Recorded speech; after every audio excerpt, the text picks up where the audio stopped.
Wah, dia brengsek Pak Pendeta. Brengsek. Kelakuannya Pak Pendeta kayak binatang.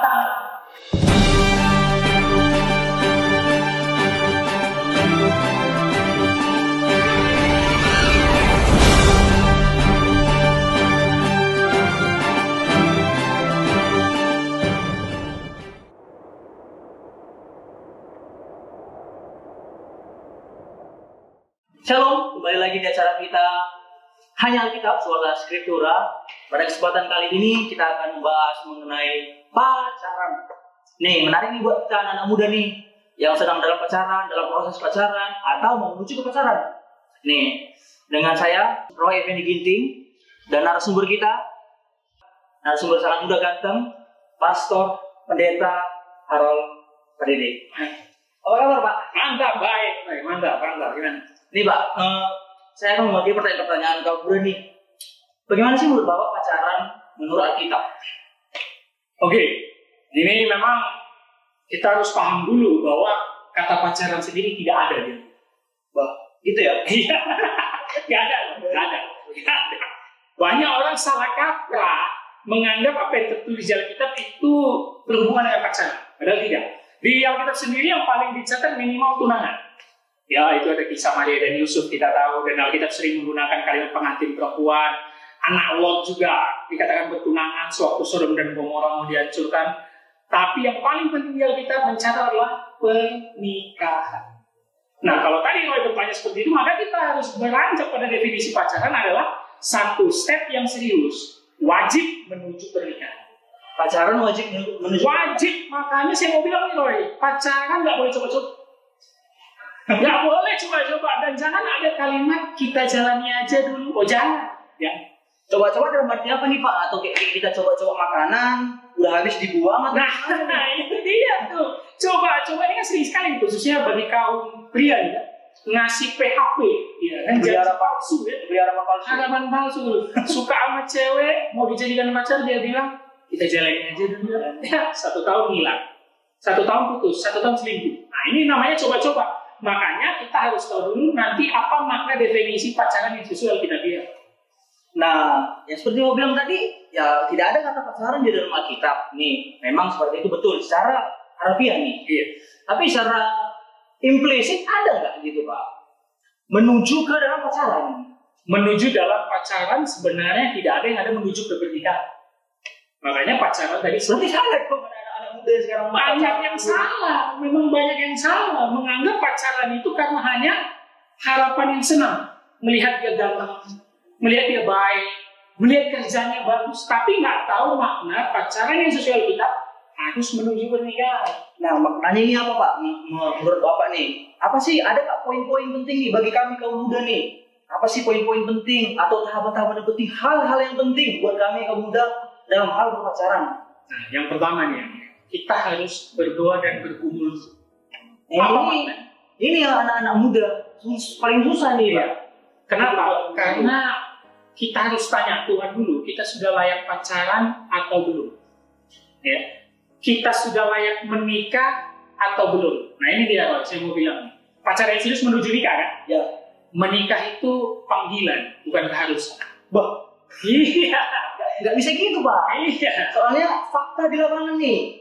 Pernikahan Bapak bilang tadi panggilan, bukan keharusan. Bagaimana orang yang dinikahin dan dipaksa oleh orang tuanya, tapi ini jadi. Iya. Gimana tuh? Melibatkan keluarga dalam pacaran itu tentu pasti. Itu nanti ada di poin yang akan saya jelaskan. Tapi yang pertama kita harus berdoa dan bergumul tanya Tuhan, aku ini sudah layak pacarannya. Nah makanya itu pacaran pun nggak main-main, harus jasmani rohaninya bagus, umurnya juga sudah tepat, dan sudah tanya Tuhan dengan benar. Kenapa? Karena jodoh itu inisiatif Tuhan. Nah itu dia. Nih gini Pak, saya potong dulu Pak. Iya. Mengenai tanya Tuhan nih, kita di luar dari kontroversi nih kan. Bagaimana anak muda bisa tanya Tuhan gimana ya? Ya. Dan juga tanya Tuhan gimana ya? Tuhan berikan saya jodoh, berikan saya pasangan yang serasi, seiman, yang buat saya makin bertumbuh. Nih, atau bagaimana menurut Bapak gitu? Itu nanti tahap selanjutnya kalau mau menuju kepada spesifik jodoh yang kita mau. Tapi yang pertama kita harus berdoa dan bergumul dulu, kita ini udah layak belum? Kalau kerja kita masih ngelawan orang tua, malas kuliah, malas kerja, bohong sana sini, belum lagi pacaran. Suruh pacaran. Jangan mau. Karena apapun yang terjadi kita harus tanya Tuhan dan bergumul. Karena jodoh inisiatif Tuhan. Adam nggak pernah minta Hawa, benar ya? Ya. Adam nggak pernah minta Hawa. Dia bilang, Tuhan aku nggak punya teman yang berikan dong. Enggak. Tapi apa dikatakan Allah? Aku akan memberikan penolong yang sepadan. Jadi semua inisiatif Tuhan kita perlu tanya Tuhan. Begitu juga dengan apa yang kita lakukan dalam kehidupan sehari-hari. Kenapa banyak orang Kristen anak muda jatuh, gagal? Karena dia nggak tanya Tuhan. Itu poin pertama, harus berdoa dan tanya Tuhan. Tanya Tuhan nih Pak ya. Nah, begini Pak. Seperti yang Bapak bilang tadi, kita harus tanya Tuhan. Nih, spesifiknya, apakah sesuai dengan hatiku gini loh. Aku maunya panjang rambut, aku maunya putih, aku maunya tinggi. Sekian-sekian pasti ganteng ya. Lebih apanya, spesifikasinya. Iya. Tentunya Tuhan kasih berbeda. Iya. Akhirnya kita kecewa sama Tuhan. Betul. Akhirnya kita kadang seperti Bapak bilang tadi, dijodohkan orang tua, tak taunya seperti yang tidak kita inginkan. Apa yang bilang orang tua, ya udahlah, itu aja dah. Bagaimana? Yang pertama harus berdoa dan bergumul, yang kedua serius dulu sama Tuhan. Kalau sudah tanya Tuhan, pasti kau menjadikan dirimu serius kepada Tuhan. Benar ya? Benar ya? Nggak mungkin kau tanya Tuhan, tapi perilaku sama aja lain-lain. Masih juga bohong, masih juga pergaulan bebas aneh-aneh. Itu pasti nanti pacarannya aneh-aneh juga. Kalau dia aneh-aneh, harus serius sama Tuhan. Nah, Hawa diberikan oleh Allah, bukan Adam yang meminta Hawa. Lalu yang kedua harus taat perintah Tuhan. Adam disuruh perintah memberi nama binatang, tapi dia tidak taat, malah mencari penolong sepadan di antara binatang, makanya dia nggak nemu. Kita harus taat dulu pada perintah Tuhan. Bahkan Hawa diberikan ketika Adam lagi tidur. Jadi harus serius taat pada perintah Tuhan. Keseriusan di dalam Tuhan. Oke, sering sekali saya konseling anak muda deh, ya. Kenapa putus? Wah, dia brengsek Pak Pendeta. Brengsek kelakuannya Pak Pendeta kayak binatang. Karena nyari di antara binatang sama kayak Adam. Taat dulu sama perintah. Dari dia nggak binatang gitu. Dapatnya model binatang juga loh, ya kan? Ayo taat dulu sama Tuhan nih. Harus taat dulu. Apa taat sama Tuhan? Jelas lah, baca Alkitab. Renungkan pagi siang malam. Nah ini yang sulit bagi pemuda ini Pak. Iya. Nah muda sekarang baca komik habis seminggu, baca novel habis, baca kita umurnya 25 tahun nggak habis sampai dia, ya kan? Ini bahaya. Lalu kedua Pak, hormati orang tua. Disuruh orang tua belajar, disuruh orang tua taat. Nah ini saya punya quote gitu ya. Kalau pacaran dengarkan orang tuamu, kalau menikah dengarkan suami atau istri. Oh gitu Pak? Banyak balik. Orang Kristen sekarang udah nikah, suami malah dengerin apa kata mama, bukan apa kata istri. Itu kebalik. Tapi bagaimana dong? Nanti kita dibilang melawan nih anaknya melawan, nggak taat sama orang tua. Contoh nih dalam keluarga sering kali kirim dong ke mama gitu. Tapi dalam pernikahan suami bilang jangan. Jadi mama sedang membutuhkan nih. Bagaimana nih menurut Bapak? Nah itu dia, karena dia belum paham esensi dari pacaran dan pernikahan yang serius.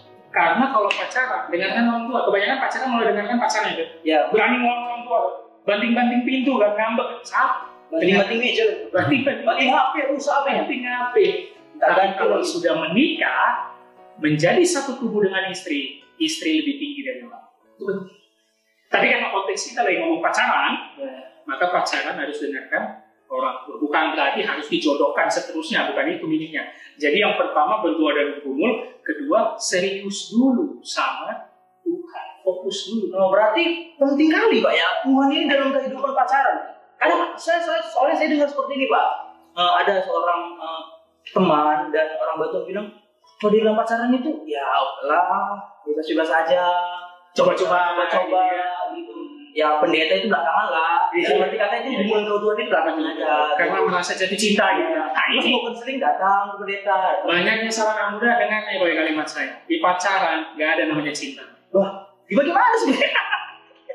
Pak, saya jatuh cinta loh sama pacar saya. Oh iya. Bagaimana itu? Bohong itu bohong itu. Di pacaran nggak ada cinta. Dia suruh telepon saya jam 10. Saya telepon. Itu bukan cinta pembantu loh ya. Disuruh-suruh ya. Bukan. Di dalam pacaran nggak ada cinta, yang ada itu paling suka dan gombalan. Nah, pengorbanan dalam pacaran ini seperti ini Pak. Mungkin Bapak akan menuju ke dalam pacaran itu, dalam pacaran tidak ada cinta, yang adanya pengorbanan. Tapi dalam pacaran, pengorbanan seperti ini Pak. Misalnya ketika pacaran lagi susah, ketika pacaran lagi membutuhkan kita nih, nggak ada orang yang sekeliling dia dapat membantu dia, dan kita datang. Yeah. Nih, apakah itu esensi cinta atau enggak? Cinta itu di atas segalanya dan itu hanya bisa dipraktekkan di pernikahan. Karena cinta itu pengorbanan tiada henti dan tanpa pamrih. Kalau berkorban itu bukan pengorbanan cinta, itu perhatian, itu beda itu. Kita perhatian sama siapapun bisa terjadi, ya. Dan kebanyakan orang menganggap dia jatuh cinta karena melakukan pengorbanan yang seharusnya nanti dilakukan di perkawinan. Nah, itu pacaran yang salah. Misalnya nih, si cewek mintain duit, kita kasih. Kita rela bohong sama orang tua pada duit kita kasih ke pacar. Itu salah besar. Tapi yang dikata itu duit kita bagaimana? Duit dia kerja, ya. Untuk biaya hidup dia seterusnya. Itu salah juga. Tidak, Pak. Seperti saya bilang tadi, yang Bapak bilang kan, yang saya maksudkan, ketika ada kebutuhan dia, itu. Makanya saya bilang, pacaran itu harus nurut ke orang tua, karena masih sama orang tua. Ya, dia yang ianya nggak kasih sama orang tua. Nah, itu adalah jangan. Pacaran itu harus jelas dan melibatkan keluarga. Itu nanti poin keempat. Poin pertama, kita harus bergumul dan berdoa. Kedua, harus serius sama Tuhan. Nah, saya menarik di kisah Kejadian 24, loh. Ya. Waktu Abraham mau mencarikan jodoh untuk anaknya Ishak, dia menyuruh hamba yang tertua di rumahnya, berarti yang berpengalaman kan? Ya. Dan mengambil sumpah untuk mencarikan Ishak jodoh. Nah, artinya apa? Abraham untuk mencarikan jodoh anaknya nggak main-main, serius. Baru saya baru dengar loh, Pak. Makanya berarti penting loh, penting ya. Mengambil sumpah dalam konteks budaya kuno itu tidak main-main, apalagi membawa nama Allah Yahweh, itu nggak main-main. Artinya serius sama Tuhan, nggak main-main. Pacaran harus di dalam Tuhan, karena pacaran satu step menuju pernikahan, jangan main. Nah, itu yang sulitnya di dunia sekarang, Pak. Ketika kita bilang taat orang tua, hanya kita terlalu taat sama pacar, kalau nggak diputusin. Yang ianya setelah pacaran udah melakukan hal yang tidak sama dilakukan nih, karena dia nggak serius sama orang tua dan dia tidak tunduk sama Tuhan.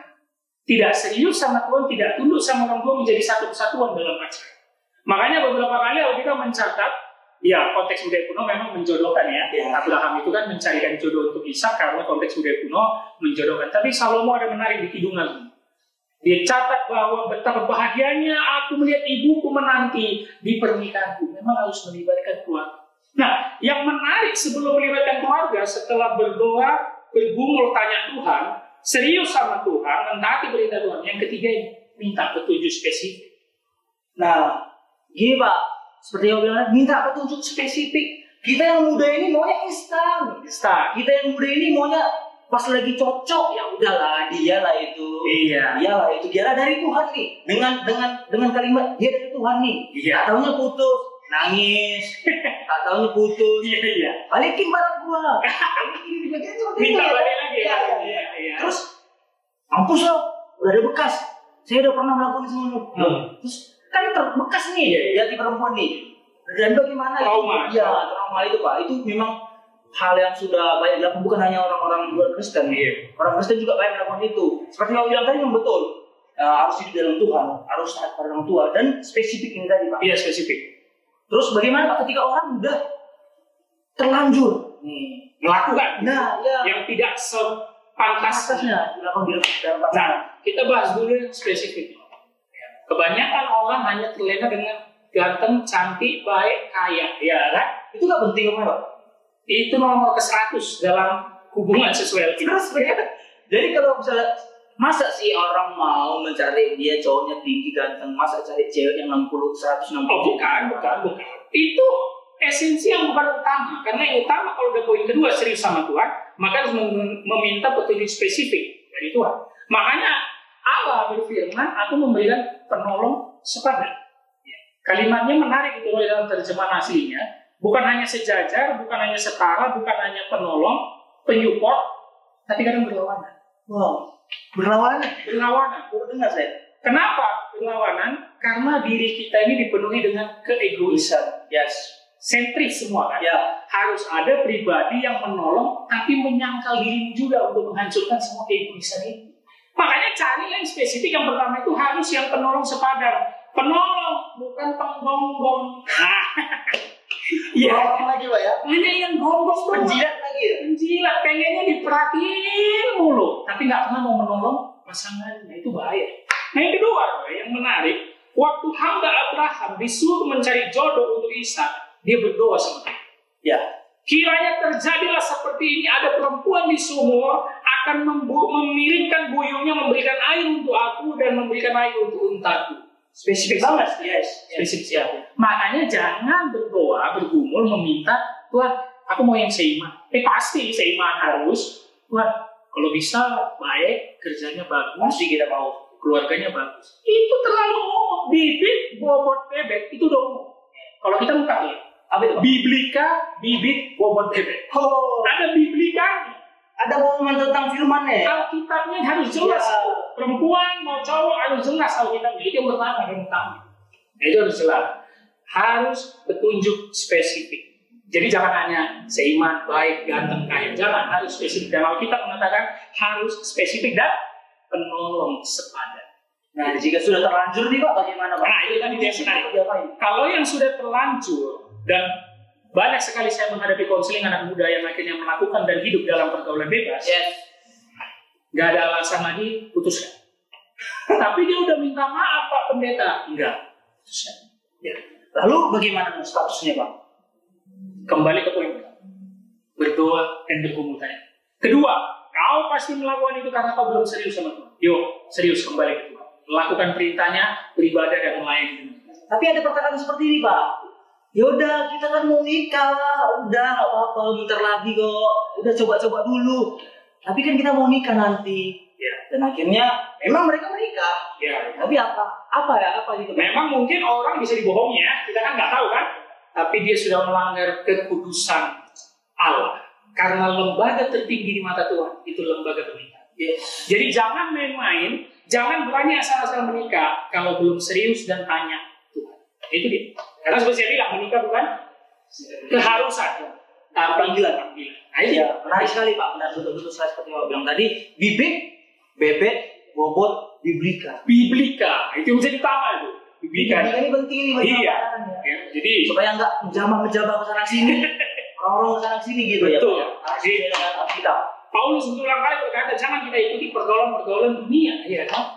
Syarat dengan kemabukan, pesta pora, anak terang mana mungkin bergaulnya seperti itu. Yes. Pacaran yang anak terang nggak mungkin bergaulnya seperti itu, ya kan?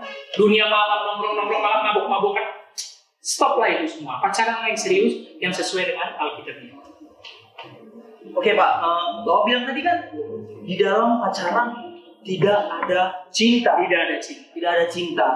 Cinta yang seperti apa sih Pak? Lebih spesifiknya lagi, saya kurang paham gitu. Nah, lebih spesifiknya lagi. singkatnya, pacaran masih boleh putus ya? Yes. Putus, mau udah pacaran 5 tahun, kalau memang melanggar batasan-batasan Alkitabiah, putuskan. Tapi kalau pernikahan, Tidak bisa. Nah, pertanyaan saya, mungkin nggak terjadi perzinahan di pernikahan? Mungkin sekali, kan? Ya. Boleh Ya. cerai? Tidak boleh. Itulah cinta. Engkau sakit hati, engkau diselingkuhi, engkau dikhianati, engkau bertahan. Itu nggak mungkin dilakukan di pacaran. Yang melakukan itu di pacaran bertahan, padahal dia sudah disakiti, diselingkuhi, dirusak. Itu bodoh. Saya ulangi, bodoh. Ya. Itu bukan cinta. Cinta itu perasaan yang kau anggap doang. Cinta itu hanya ada di pernikahan, nggak ada di pacaran. Nah, itu dia. Jadi kita harus tahu. Apalagi selain pergaulan bebas, seks bebas, pacaran beda iman. Ya betul, pacaran Ya. beda agama Pak. Itu tren kan? Tren sekarang gitu kan? Ya. Pacaran beda Ini iman. supaya orang Kristen. Betul. Katanya rumput tetangga lebih hijau. Ya, lebih enak. Sebenarnya bukan soal beda agamanya, tapi dalam kekristenan apa tujuan pernikahan? Karena pacaran yang serius harus menikah kan? Yes. Tujuan pernikahan adalah sebagaimana suami mengasihi istri bagaikan Kristus mengasihi jemaat, dan istri tunduk pada suami bagaimana jemaat tunduk pada Kristus. Kalau yang kita jadikan pacar dan istri atau suami tidak mengenal Kristus, tidak percaya Yesus, bagaimana dia bisa melakukan tujuan pernikahan? Nah, ini Pak, ada pertanyaan yang penting menurut saya Pak ya. Umur berapa kita dapat berpacaran? Iya, umur ya, umur. Umur ini kalau secara umum nih, kita ngomong umum dulu ya, walaupun tidak wajib. Ya. Karena pacaran bersifat dinamis, maju ke depan, menuju pernikahan. Pacaran itu nggak boleh jalan di tempat. Ya. Makanya nggak boleh jalani dulu. Betul Pak. Maju, berarti tentukanlah umur pacaran yang baik dan kapan kita mau menikah. Normalnya, Roy, kalau cowok 28-29 nikah. Gak terlalu tua itu Pak. Itu udah normal. Udah normal. Walaupun itu bukan menjadi patokan. Kita ngomong umum, 28-29. Cewek 25-26. Betul ya? Berarti tentu aku, kalau segitu umur, aku sudah harus pacaran dari umur 24, 25. Semakin lama ya pacarannya. Jangan pacaran kayak cicilan rumah. 10 tahun, 15 tahun, ngapain? Enggak, masuknya itu kan 10 tahun, 15 tahun supaya nanti tiap tahun merayakan anniversary nih. Nah, itu keren itu, Pak. Jadi pacaran itu nggak usah lama-lama, seperlunya aja. Ya, nggak usah terlalu lama-lama, seperlunya aja. Tapi ada visi menikah dan udah serius sama Tuhan, itu indah sekali. Jadi kalau selama pacaran, menikahnya selama-lamanya. Ada yang bilang gini, Roy, bagus sekali kata-katanya.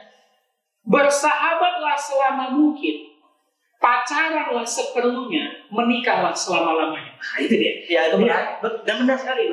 Itu sangat alkitabiah. Dan bagaimana ini, Pak? Pertanyaan lagi yang terakhir ya.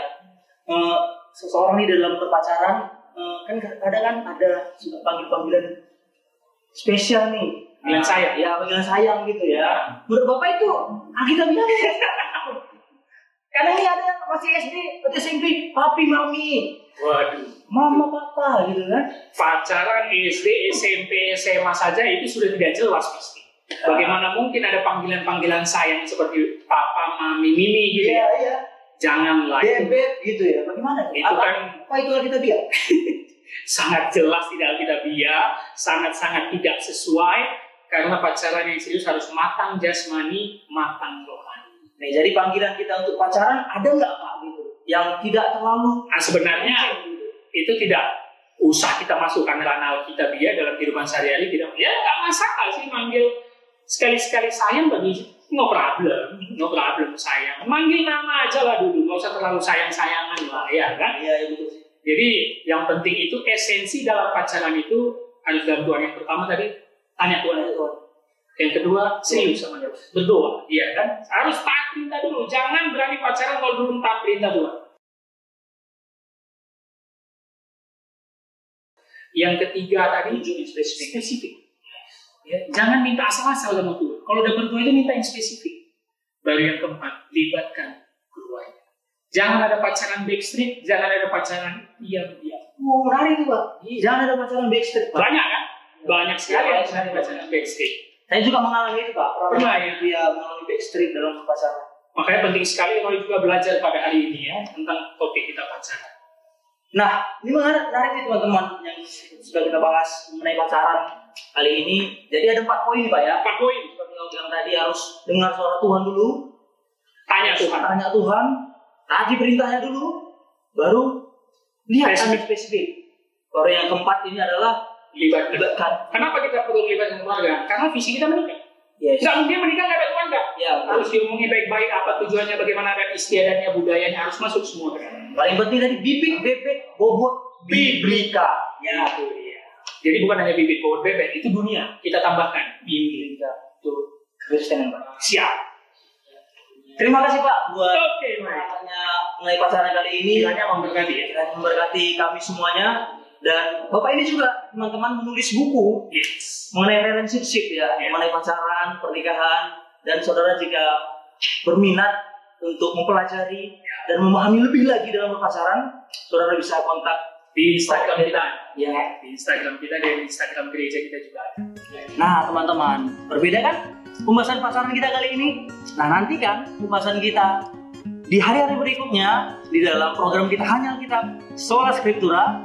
Jangan lupa like, comment, and subscribe. Tuhan Yesus memberkati kita. Shalom.